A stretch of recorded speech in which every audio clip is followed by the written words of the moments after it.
Yan. Ganda. Oh, ganda. Oh. Ganda na usok, no? Sa BNJ lang mo, no? Ilang ano ngayon? Anong pamagat ng weather? 5. 5 degrees Celsius. Ang ganda ng mga tao dito. Gagaling mag-English.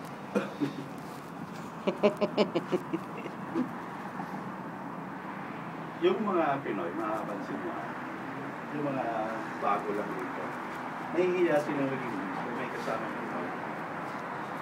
Oo. Dapat diba?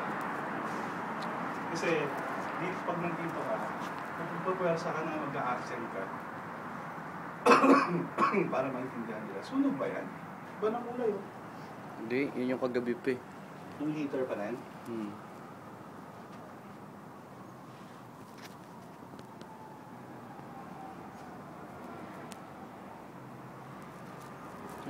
Pumpero.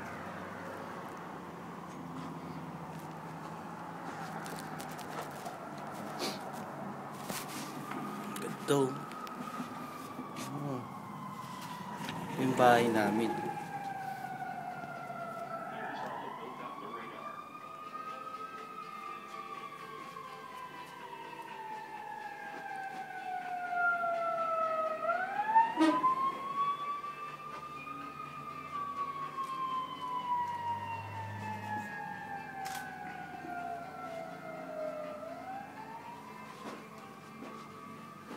Ito, lupit tong pagkain namin na to eh. Nag-toast ako ng butter ng time. Nag-toast ako ng bread. Yan o. Imported. Kung ano, social tayo ah. Imported yung pagkain natin dito. Marami tayong pere. Imported. Meron kami dito ang kutsilyo. Kala nyo sa Pilipinas lang may kutsilyo ha. Meron din dito. Knife nga lang, knife. Wala daw ipis ngayon dito eh. Ha?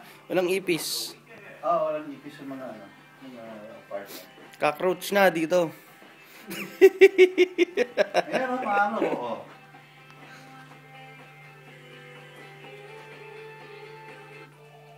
Tuesday lalo na. Well, the severe weather starting to head out. Wintry weather making most of the headlines. We have colder air. We have some snowfall in the forecast over the next couple of days.